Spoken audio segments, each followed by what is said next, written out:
They marched up my driveway with clipboards and cameras, led by an HOA president who shouted like she owned my home. She said my porch, my cabin, even the trees were violations. What she didn't know was that I had been waiting for this moment.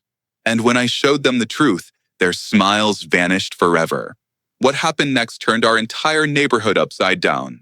Welcome back to HOA Disputed, where we share the battles, the drama, and the secrets hiding in suburbia. My name is Daniel. I live in a small cabin by the edge of the mountains. It's peaceful here, quiet, but the HOA doesn't like peace.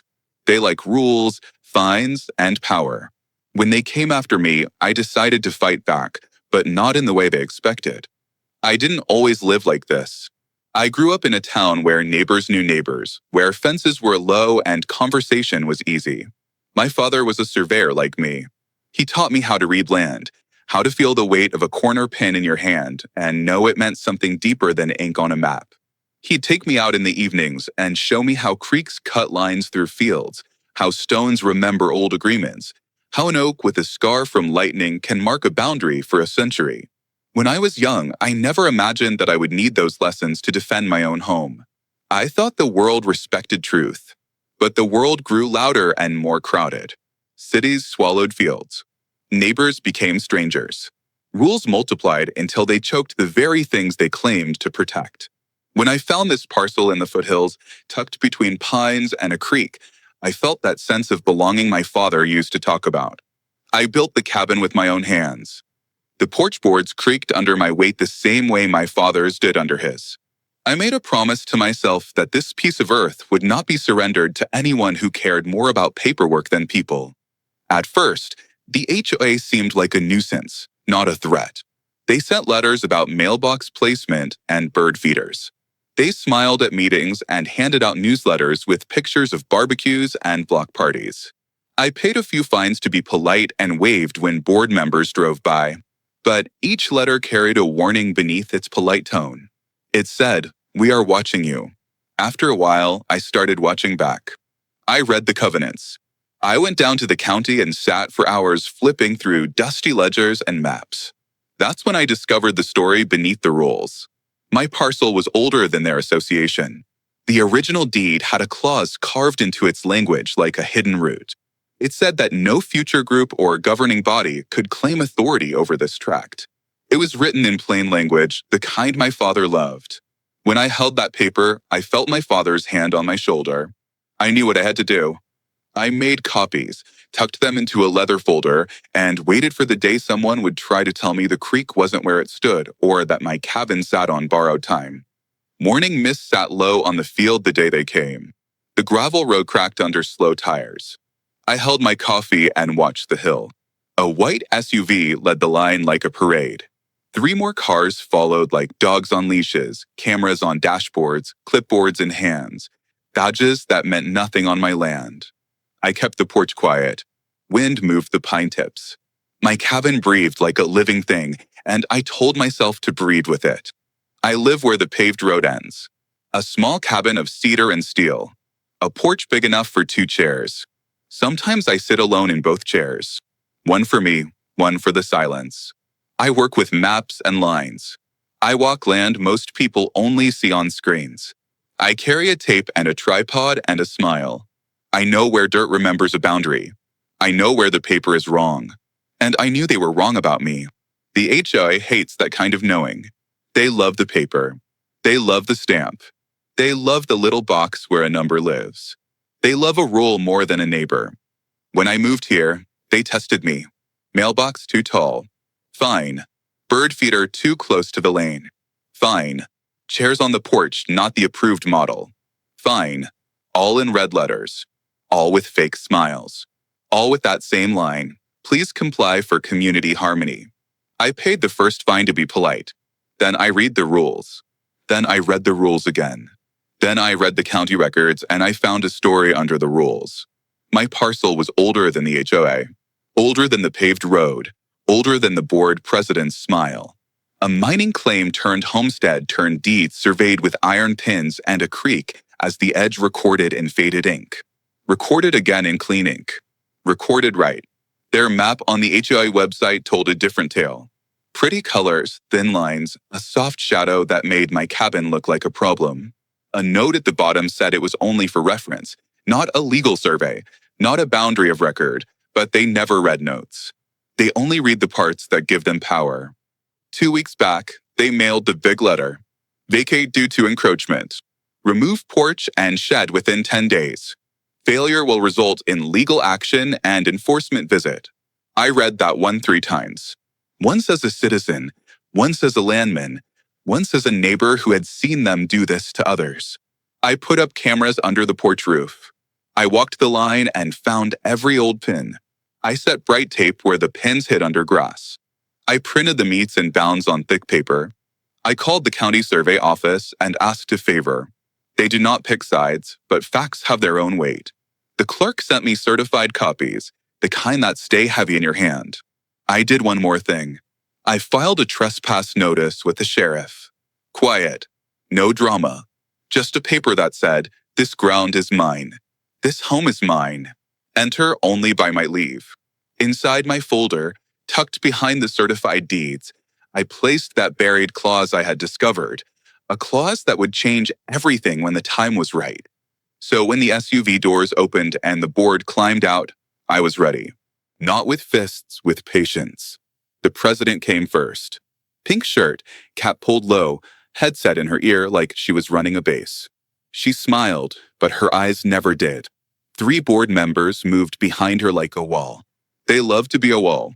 Walls think they cannot be moved. Morning light hit their clipboards. It made the metal clips flash like little swords. One man tested my steps with the tip of his shoe as if the wood would warn him away. It did not. It only creaked. Old wood knows how to keep secrets. "Daniel," she said my name like she owned it. "You are occupying HOA property. You need to vacate for inspection and removal. We will be assessing emergency fines today." I let the wind answer first, then I let the birds answer. I took a sip of coffee and I gave her a nod that felt like a mirror. "I do not vacate my home, but you are welcome to stand in the shade. Sun is hard this early. Water is on the step." She looked at the water like it was a trap. Then she stepped closer to my line tape. Her shoe stopped at the bright orange like it burned. She pointed with her pen. "This tape is cute, but our GIS shows the structure is inside our right-of-way. See the map." She lifted a tablet. A colored blob sat over an aerial photo. It looked official. It looked confident. It was wrong. Behind her, neighbors gathered at the gate. Old Mr. Lewis leaned on his cane and watched like a crow. Tara from the red cabin held her little boy's hand. 2 teens took video because they live in the future. Everyone loves a show. Everyone hates a bully, but they also fear a board that sends letters in the night. The vice president walked the side of the house. He counted things like a mall cop, porch steps, 3 chairs, 2 firewood stacks too high, non-approved stone edging. I wondered if he counted breaths. It looked like he wanted to. I let them roam. I let them say what they came to say because every word was going into the small camera clipped to my shirt and the bigger camera under the eave and the memory of the pines. Trees remember better than people. The president cleared her throat. "We are invoking emergency authority to secure common property. You will leave now. We will place a notice and change the lock on this door." I almost laughed. "You cannot lock a door that belongs to me." I kept my voice low and clean. No heat, no sarcasm, just calm like a level bubble. She did not like calm. Bullies never do. She wanted me angry. She wanted a scene for her camera, so I gave her something else. Silence. Silence makes power doubt itself. She looked back at her wall. The wall nodded. She puffed up again. "Do you refuse to comply?" I nodded once. "Refuse." She tapped her tablet fast. Emergency fine for non-compliance. Daily accrual backdated to the first letter. Total now high enough to buy a car. I took another sip and set the cup down. Then I stepped to the edge of the tape. I pointed at the iron pin set flush with the soil. A little ring of old black around it. "You see this? This is a corner set by survey in the year your HOA did not exist. From that pin, the line runs to the creek, then south to the big stone, then to the road center line as described in the deed. All measured, all recorded, all mine." She did not look at the pin. She looked at my face.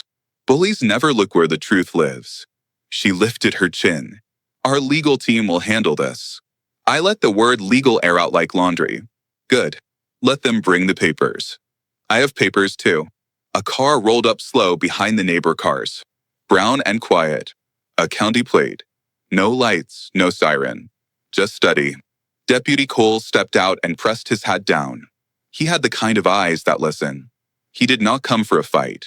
He came for a line. Morning seemed to lean in. The board tightened. The neighbors grew still.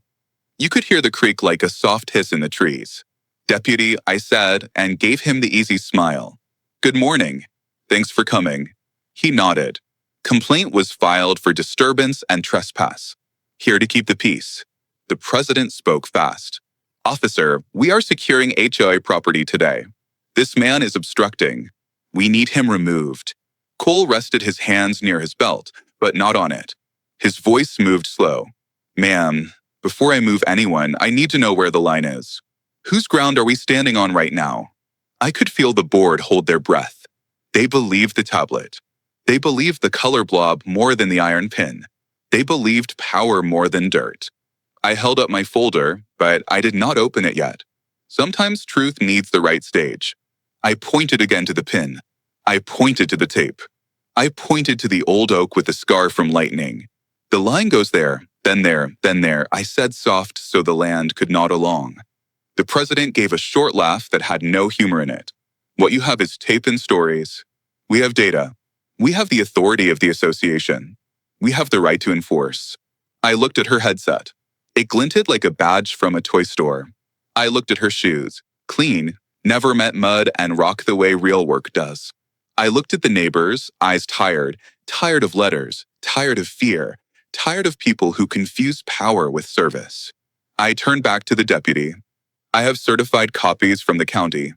I have original survey references. I have a trespass notice on file. All calm, all polite, all ready. He gave a small nod. Let's see the documents, but not yet.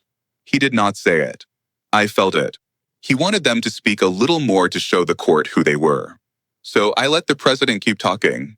She said the HOA road extended past the mailboxes. She said there was a maintenance easement over my porch. She said the creek had moved and therefore the deed failed. She said many things the law would not say. I kept my face steady. Inside, I took notes in the quiet place where anger cannot touch. Every word sharper than a nail, every claim a gift wrapped for later. I remembered the first time I met Mr. Lewis. He told me the creek never moved. He told me the iron pins were set by his father. He told me the old stone by the south edge had a carved cross. We had found the cross together last fall under moss, cold and sure. Truth sleeps, but it does not die. Tara stepped closer with her boy. Her voice shook, but it stood up anyway. He's the only one who plows the road when it snows. He helped me when my son was sick. Is this what our community is? She cried, her words cutting through the false calm like a blade. The president did not answer Tara. She answered the camera. For community standards, for protection of property values, for safety. I looked at Tara and gave a small nod. We were not friends yet, but truth makes neighbors real fast. Cole wrote in his book. He walked to the pin. He pushed the grass back with his boot. He spoke in that same slow way. This looks like a set corner. We will need to review the record, ma'am, he said to the president. Until I confirm otherwise, this appears to be private land. I suggest we remain polite. Her face went tight like a knot pulled wrong. She whispered into the headset. The board men circled the porch posts as if they could scare wood. One man took photos of the chairs again. They love the chairs. I reached for the folder. Then I stopped. Sometimes a storm needs one more roll of thunder. I looked at the president. I looked at the neighbors. I looked at the deputy. I thought about every letter taped to every door in this place. And I decided my first move would not be paper. It would be patience. So I asked the board a soft question. Do you want to see the truth right now, or do you want to write one more fine first? Your choice. She swallowed like the word truth tasted bad. She lifted the tablet again. Emergency action continues. She said it for the video. She said it for the story she wanted to sell later. I set the folder on the porch rail. The sun warmed the leather. The gold stamp on the corner flashed. I could open it. I could end this in 1 minute. But ending a fight is not the same as winning one. Winning means the lesson holds.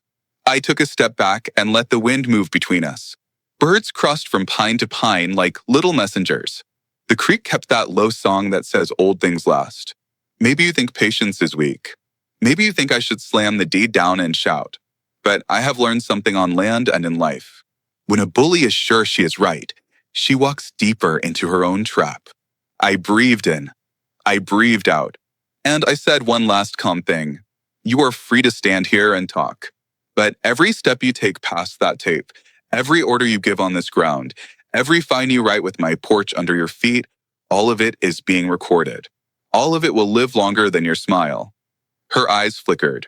For a second, the headset hissed. For a second, the wall behind her looked less sure.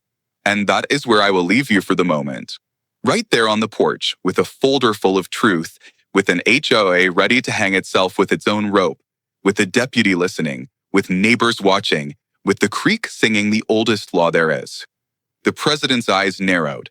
Her pen tapped against the clipboard like a tiny hammer. The men behind her shifted their weight, looking everywhere but at me, and the deputy stayed quiet, waiting. It felt like a stage play, and everyone knew their lines except her. I leaned against the post of my porch. The wood was old and strong, the kind that doesn't bend for storms. I let my fingers rest on the folder, still closed. The weight of it felt like a secret I didn't need to rush, because the more they talked, the deeper they buried themselves. The president lifted her chin higher. She spoke into her headset as if the headset was her crown. We are recording this violation. The homeowner is refusing lawful compliance. This video will be reviewed by the legal team and fines will be enforced immediately. Her voice cracked just a little at the word lawful. I caught it. The deputy caught it. And I think even the pines caught it. One of the board men circled my porch again. He snapped photos of my chairs as if 2 old wooden chairs were the crime of the century. Another scribbled something on his paper. He read the numbers out loud like they meant something. Step height non-compliant. Porch railing unapproved design. Firewood stacked above code limit. He was inventing rules faster than the wind could carry them. Each one made the neighbors watching shift uncomfortably because they knew they could be next. I caught Tara's eye across the fence. She looked scared, not for me, but for herself. Her boy tugged at her sleeve, asking what was happening. She hushed him, but I could see her lip tremble. Fear spreads like a sickness. It makes good people shrink. It makes silence louder than truth. I wasn't about to stay silent. President, I said her title without her name because names are earned. Do you know what the county clerk told me yesterday? I paused. Let the silence drag its claws across the dirt. She frowned, waiting. He told me, your map isn't worth the paper it's printed on. A ripple went through the crowd of neighbors. The deputy lifted his chin slightly, interested now. The president tried to laugh, but it came out sharp, brittle. County clerks don't decide property boundaries, she said. We do. I stepped forward, one boot landing on the edge of the porch. The boards groaned, but they didn't give. Neither did I. No, you don't decide anything. You only pretend. You pretend your power is real.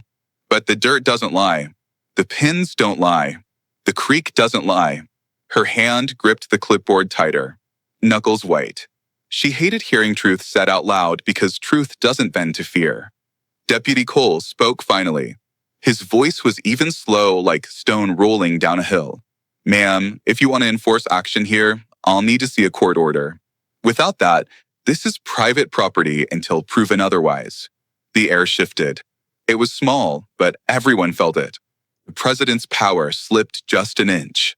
Her wall of board members glanced at each other. Even her headset seemed quieter, but she wasn't done. Bullies never stop when their pride is bleeding. She jabbed her pen toward me, almost shaking. We'll see for obstruction. We'll bankrupt you with daily fines. We'll take this cabin down one way or another. And that's when I smiled. Not wide, not cocky, just a slow curl that said I'd been waiting for those words. Because in my folder wasn't just the deed. It was something far heavier. A contract buried in the records. A clause no one in this neighborhood knew about. A clause that turned the entire game upside down. But I didn't open it yet. Not with the neighbors watching like an audience. Not with the deputy quietly writing notes. Not with the president foaming at the mouth for a fight. I let her keep speaking.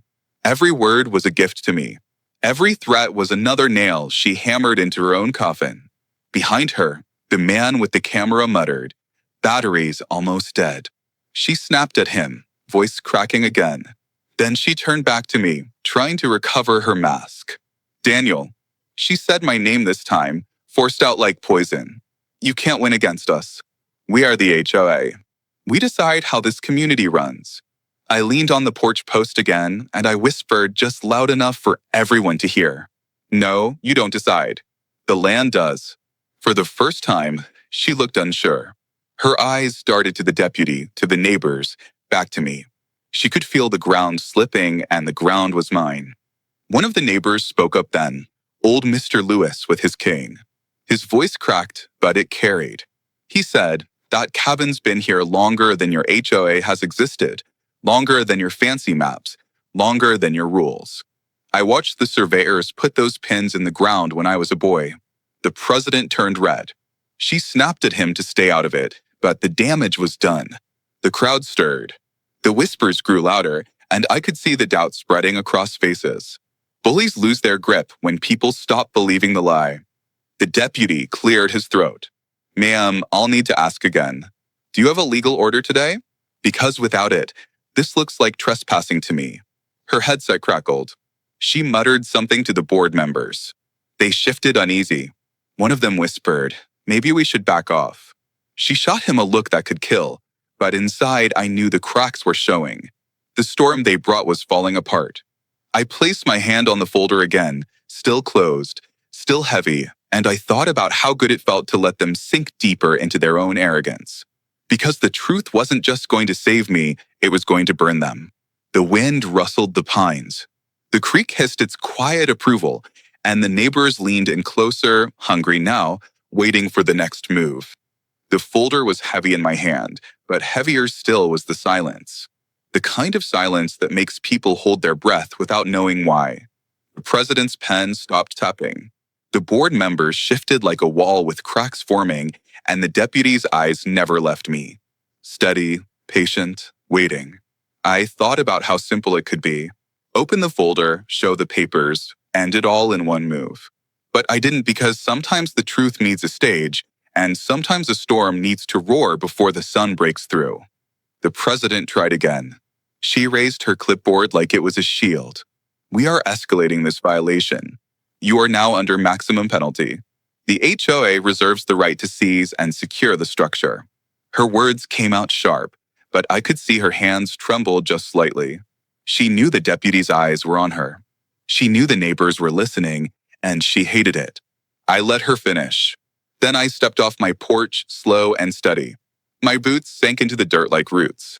I walked to the iron pin, bent down, and brushed the soil from it with my hand.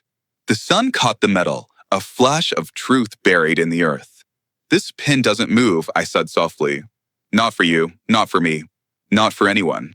The line is older than your board, older than your rules, older than the very idea of your fines." The deputy stepped closer, studying the pin, his notebook closed, his eyes sharper now. "Ma'am," he said, glancing at the president. "I've got to tell you, this looks like a set corner. Without a court order, you're standing on private ground right now." The crowd murmured, a ripple of relief from the neighbors. But the president didn't back down. Her pride wouldn't let her. She lifted her chin again, forcing her voice steady. "You don't understand. This cabin sits on association land. We've had it on record for years." And that's when I almost laughed, because I knew the record she trusted. I had studied it. I had found the flaw. And inside my folder was the proof. I turned to the neighbors instead of her. "Do you know what happens when a map is drawn wrong?" They looked at me unsure, curious. "It spreads," I said, "like a bad rumor. One mistake on a line, and suddenly an entire neighborhood believes a lie." The president hissed through her teeth. "Don't listen to him. He's twisting the facts." But the truth was already working its way into the crowd. And once truth starts breathing, it doesn't stop. I straightened up and walked back to my porch. The board members followed me with their eyes. One of them scribbled harder on his paper, but his face was pale now. Another avoided my gaze completely, staring at the trees like they had answers. I set the folder on the railing again, the leather cover warm under the morning sun. And for a moment, I thought about my father. How he used to tell me, "Land doesn't lie, son. People do. Always trust the dirt." The dirt was on my side today. The president's voice cracked as she tried one last card. "Daniel, you can resist all you want, but you cannot stand against the will of the community. We are united." But when she said united, I heard the whispers behind her. Neighbors talking to each other now. Whispers turning into quiet questions, and questions are poison to bullies. The deputy cleared his throat again, stepping between us. Enough back and forth. "I need to see documentation right now." My hand hovered over the folder. The moment had come. I could end it here, or I could let the fire burn a little longer. The president smirked, mistaking my pause for fear. "See," she said to the crowd. "He has nothing. He's bluffing." That was her mistake, because bluffing means you're empty-handed, and I was holding a hammer that could shatter her world. I opened the folder slowly.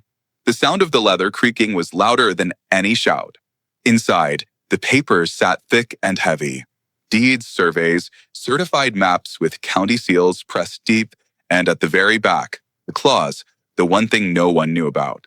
It stated clearly that the original landowner had sold surrounding parcels with the condition that no governing body, no association, no board could claim authority over the central tract of land, the tract where my cabin stood. It was written in simple words, ironclad, undeniable. And as I read it aloud, the neighbors gasped. The deputy raised his brows, whistling low under his breath. The president tried to interrupt, waving her hands. "Outdated," she barked. "Irrelevant, unenforceable." But the deputy shook his head slowly. "Ma'am, if this clause is real and it's recorded, then this man's property is exempt from your association entirely." Silence fell heavy as stone. The president's headset crackled with static. Her wall of board members stared at the ground, shifting uncomfortably. The neighbors whispered louder now, some even smiling. For years, they had lived in fear, and now they were watching the fear bleed out of the board's face. I folded the papers carefully, sliding them back into the folder, and I said one thing. "The land doesn't belong to you. It never did.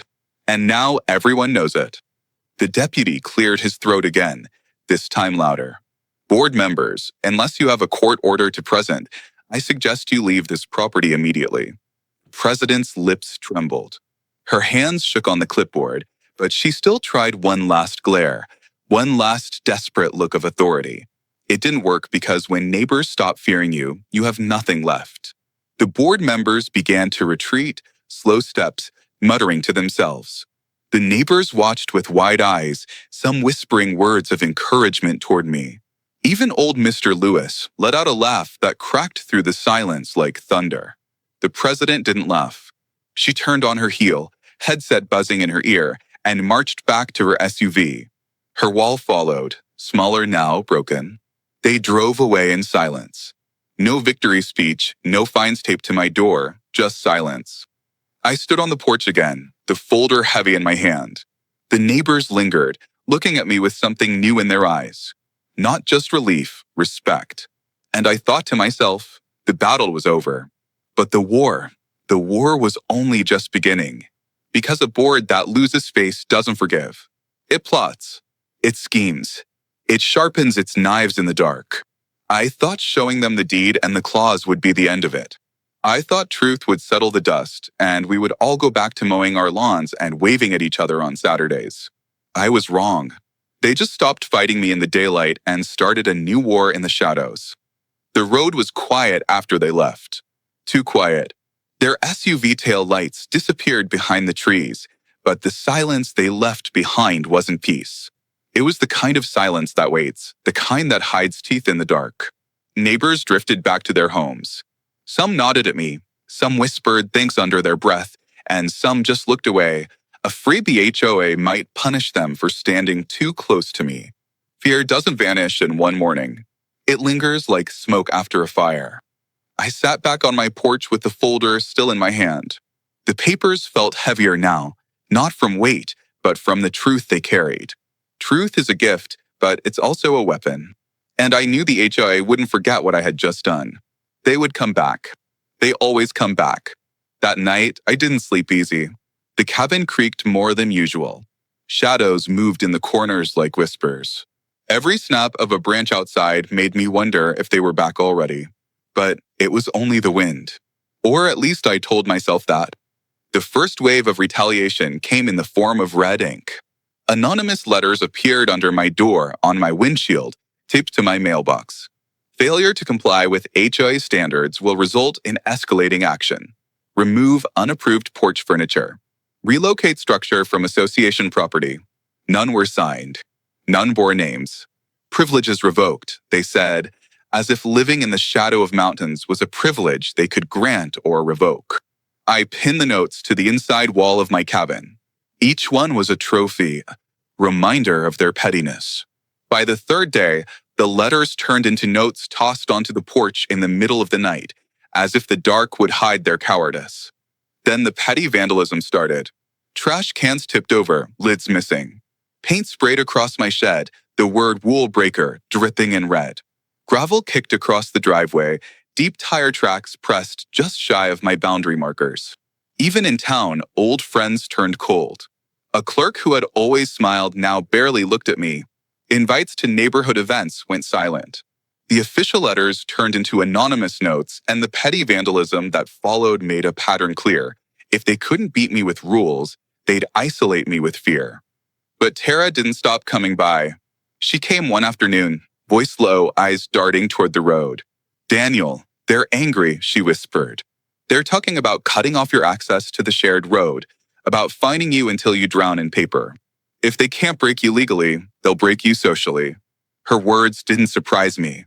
I knew they would meet in secret, plotting in their little circle, smiles in daylight, knives in the dark. I thanked her and told her not to worry. I could feel the lines being drawn, not on paper, but between people.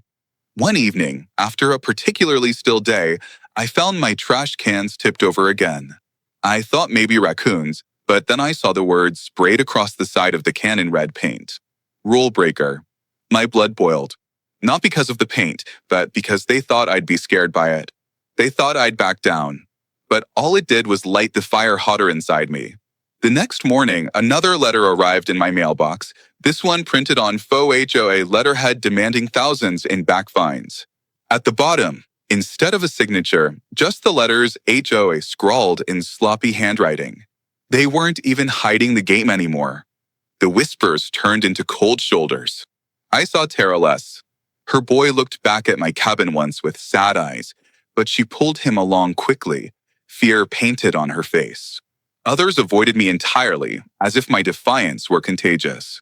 But sometimes, tucked among the threats, there were small acts of kindness. A bag of apples left quietly on my porch. A note slipped under my door with 2 words, "Stay strong." Those gestures told me I wasn't alone. Someone, maybe more than one, was rooting for me silently, too afraid to stand in the open, but not willing to bow completely. It gave me hope and reminded me this wasn't just about me anymore. It was about every neighbor too afraid to fight, every family trapped under the thumb of a petty president. By the end of the week, the campaign escalated. A brick wrapped in paper appeared on my step at night. 3 words in thick black marker, "Leave or else." The brick was cold, rough, ugly, a tool of cowards. I picked it up slowly and set it on the porch table next to my coffee mug. I stared at it until the fire in my chest cooled into steel. Fear wasn't going to chase me off this land. I walked the property again, every corner, every pin, every stone. I checked the cameras, tightened the locks, and wrote down every detail. While they played games in the shadows, I was building a wall of truth, brick by brick, ready to bury them. When the letters didn't work, they got creative. My water was shut off for a day because someone filed a false non-payment notice. The utility company apologized, said it was an accident. My power flickered for hours one night, and when I called, the technician found someone had tampered with the outside box. I started hearing knocks on my door at 2 in the morning. I'd open it to find no one, just another note sliding off the step. Enjoy the cabin while you can. Each incident was small, deniable. Each one chipped at the edges of my peace. But each also went into my ledger. Dates, times, photos. I wasn't just enduring. I was collecting evidence. One afternoon, I drove into town and the grocery clerk I'd known for years refused to meet my eyes. When I asked how his family was, he muttered, "Fine," and turned away. Behind me in line, two women I recognized from the neighborhood whispered louder than they needed to. "It's just easier to do what the board says," one said. "He's bringing this on himself," the other replied. Their words stung not because they were true, but because fear had made them believe the lie. Isolation is cruel because it makes you doubt yourself. On the drive home, I let the feelings wash over me. Anger, sadness, resolve. The creek was there when I returned, singing the same song. It reminded me that some things don't change no matter how many letters are taped to your door. Days later, I found another note under my door. This one different from the rest. Written in shaky, nervous handwriting. "I'm sorry. I can't fight them anymore. Please don't mention my name." No signature, but I knew it was from one of the neighbors. Someone caught between fear and guilt. Someone who had watched what the board was doing and couldn't sleep at night anymore. It told me one thing clear. The HOA wasn't united. Cracks were showing inside their wall, and cracks always lead to collapse. Still, the storm grew darker. One night, as I sat by the fire, I heard a thud outside. Not an animal, not the wind, something heavier. I stepped onto the porch, and there lying on the steps was that brick wrapped in paper. 3 words in thick black marker, "Leave or else." I picked it up slowly. The brick was cold, rough, ugly, a tool of cowards. The kind of message that doesn't come from rules, but from desperation, and desperation meant they were losing control. I set the brick on the porch table right next to my coffee mug. And I stared at it until the fire in my chest calmed into steel, because if they thought fear would chase me off this land, they didn't know me at all. The next morning, I walked the property again, every corner, every pin, every stone. I checked my cameras. I tightened the locks. I wrote down every date, every time, every detail. Because while they played games in the shadows, I was building a wall of truth brick by brick. And one day, that wall would bury them. It wasn't enough to survive. I needed to make sure their actions couldn't be brushed aside as rumor. I realized then that I wasn't just defending my cabin. I was gathering a story, one that would expose how far they were willing to go when they thought no one was watching. I didn't wait for them to wear me down. After the brick, I decided to strike back.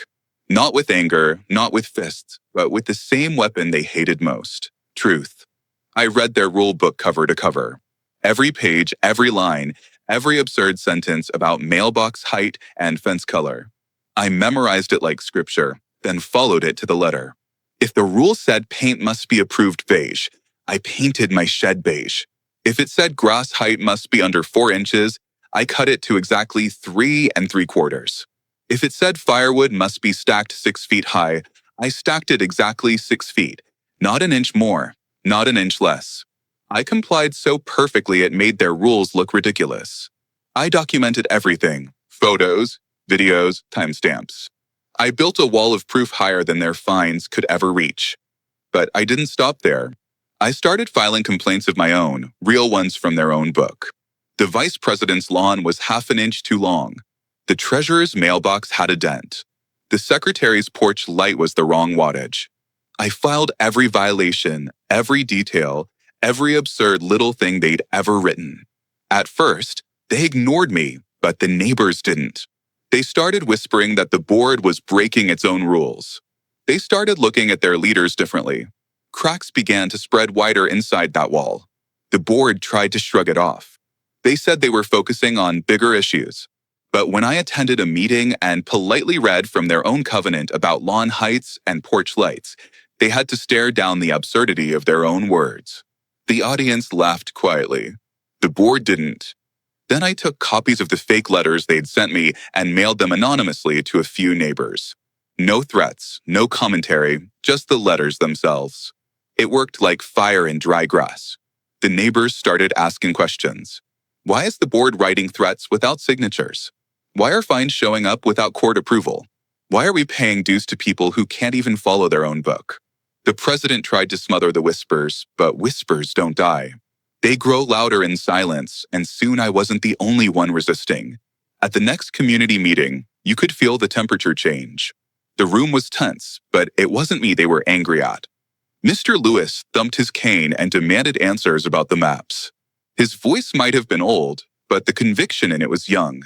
I watched them set those pins, he said, pointing his cane like an accusation. Don't tell me they're not there. Tara, timid as she was, stood up and asked why the picnic fund was always missing money. My kid looks forward to that every year, she said, voice shaking but firm. Why are we buying new signs instead of fixing the playground? A young couple I barely knew asked flat out, why are you targeting one neighbor instead of fixing the road? Questions flew like arrows. The board's smiles cracked. Their voices shook. The president's eyes flashed with that same anger I'd seen on my porch. But this time, she wasn't just facing me. She was facing the whole room. I stayed quiet in that meeting because sometimes silence is louder than shouting. Every question the neighbors asked was a stone thrown at her wall. Her fortress was crumbling, and she didn't even see the worst part yet. Remember that clause buried in the old records? The one that said my land could never fall under HOA control? I made copies of it, and I slid them quietly into mailboxes across the neighborhood. When the neighbors read it, they didn't just see my freedom. They saw proof that the board had lied, that their maps were false, that their threats were nothing but air. And when people realize they've been lied to, they don't forgive. They turn. By the end of the month, the whispers became open defiance. Neighbors refused to pay fines. People skipped HOA meetings on purpose. Families painted mailboxes whatever color they wanted. Lawns grew a little taller. Flags not on the approved list appeared in gardens. It was beautiful chaos. The strict uniformity the board had enforced for years melted into genuine individuality. And all I had to do was sit on my porch and watch it unfold. There is something satisfying about watching a bully trip over their own rules. There is something even more satisfying about seeing a community remember it's a community, not a collection of boxes on a map. But the president wasn't done. Bullies never admit defeat. They only get meaner when they bleed. One night, I heard footsteps outside. Not one pair, not two, but many, circling my cabin in the dark. Flashlights flickered between the trees. Low voices. The sound of something heavy dragging across wood. I grabbed my camera. Not a weapon, not anger, just proof. I stepped onto the porch, letting the door creak loud enough to tell them I was there. There they stood, the president in her pink shirt and cap. 3 board members at her side and 2 men I didn't recognize. Hired muscle maybe, or desperate neighbors pulled into the madness. One of them held a crowbar. The other carried a chain.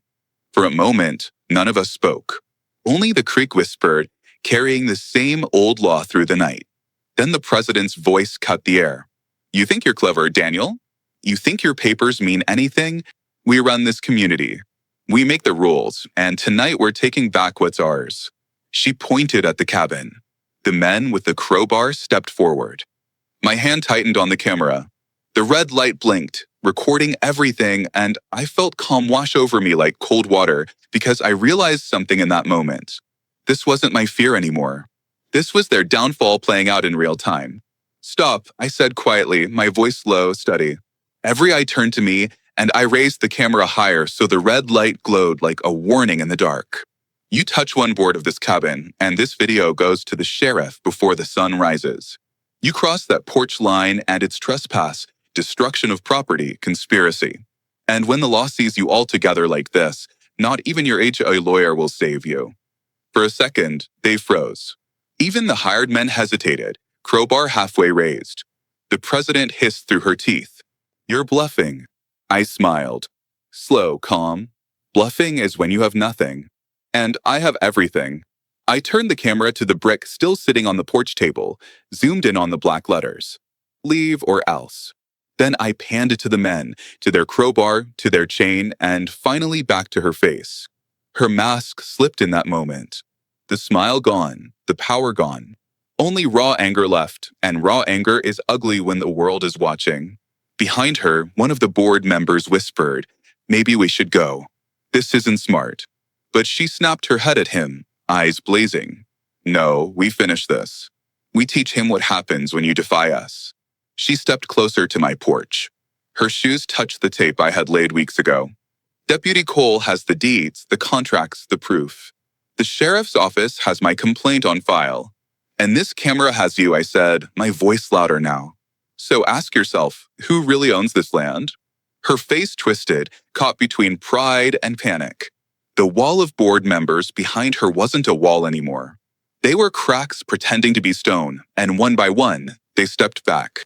Even the hired men lowered their tools, muttering that this wasn't worth it. She was alone now, just her pride, her headset, and her empty threats. She glared at me one last time. "This isn't over," she spat. And then she turned, storming off into the night. Her wall followed, smaller, broken, defeated. The tires of their SUV spun gravel into the dark. The sound faded, and the night was quiet again. But this time, the silence wasn't fear. It was peace. The kind of peace that comes when the storm has passed. The next morning, word spread fast. The neighbors had seen the lights, heard the shouting. Some even had their own videos of the board creeping through the trees like thieves. By noon, half the neighborhood knew the truth. By evening, the whispers turned into open outrage. At the next HOA meeting, the room was full, not with fear, but with anger. Voices shouted for resignations. Questions flew like arrows. And the president, the woman who once smiled like she owned the world, couldn't answer a single one. By the end of that meeting, she was gone. Her headset left on the table, her clipboard forgotten on the floor, and the board dissolved like smoke on the wind. Some members tried to salvage their reputation. They claimed they had been misled, that they were just following orders. But the community didn't forget who counted the chairs on my porch while ignoring potholes on the road. They didn't forget who taped letters in the dark. A temporary committee formed to manage actual needs: road maintenance, snow removal, community gatherings. And there was talk, tentative at first, of dissolving the HOA entirely or rewriting its charter to focus on service instead of control. I sat on my porch that night, 2 chairs beside me, the creek whispering soft now. The pines swayed gently, free of tension, and for the first time in months, I breathed without weight on my chest. The HOA was finished. The cabin was mine. The land was mine. And the neighbors, they were finally free from the grip of fear. Tara came by with her boy. She brought me a pie and an apology. "I'm sorry I stayed away," she said. I was scared. I told her I understood. Fear makes good people do things they're ashamed of later. Mr. Lewis stopped by too. He slapped me on the back and said, "You did good, son." The teens who filmed the confrontation posted it online. It spread beyond our little valley. Comments poured in from people who had fought their own HOAs, people who had lost, people who had won, and people who were still in the middle of their own battles. They thanked me for standing up. They shared their stories. It felt like the beginning of a larger conversation. I thought about the brick again. Cold, heavy, ugly. And I realized it wasn't a threat anymore. It was a trophy. A reminder of the night the bullies tried to break me and instead broke themselves. Because here's the truth I learned. A bully can send letters. A bully can spread fear. A bully can even storm your porch in the dead of night. But the moment they face someone who refuses to bend, someone who shines light on their shadows, they lose everything. The sun dipped behind the mountains, painting the sky with pink and gold.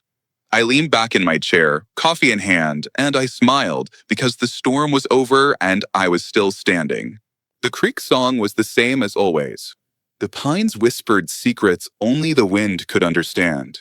Somewhere down the lane, kids laughed again. Someone started a barbecue. Real life returned, messy and imperfect, but honest. So, let me ask you this. If you were in my shoes and the HOA stormed your home in the dead of night, tools in hand, threats in their voices, would you stand tall with proof and patience like I did? Or would you fight back another way, even if it meant breaking the rules they tried to chain you?